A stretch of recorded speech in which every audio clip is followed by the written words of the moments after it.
Kaum muslimin dan muslimat kekasih Allah yang berbahagia, kembali kita bersyukur kepada Allah Subhanahu wa Ta'ala. Alhamdulillah, Allah masih melimpahkan rahmat dan nikmatnya kepada kita. Allah yang maha pengasih namun tak pernah pilih kasih. Allah yang maha penyayang, rasa sayang Allah tak terbilang.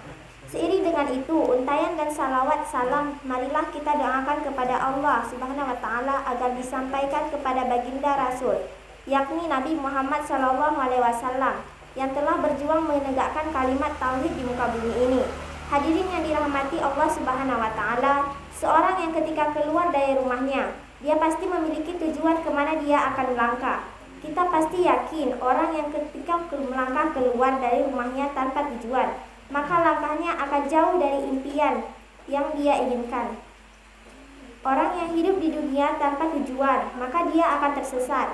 Dia akan menyimpang dari jalan yang sebenarnya. Oleh karena itulah, sungguh sangat penting untuk seorang hamba mengetahui kemana tujuan sebenarnya ia hidup di dunia ini. Ketika itu tahu tujuan hidupnya, maka semua aktivitas akan terarah kepada tujuan tersebut. Allah Subhanahu wa Ta'ala telah berfirman, Aku tidak menciptakan jin dan manusia, melainkan supaya mereka mengabdi kepadaku.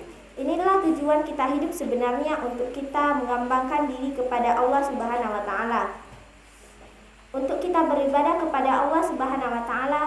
Allah yang menciptakan kita, Allah yang menghidupkan kita, dan Allah telah mengatakan bahwasanya tujuan Allah menciptakan kita adalah untuk beribadah kepada Allah Subhanahu wa Ta'ala.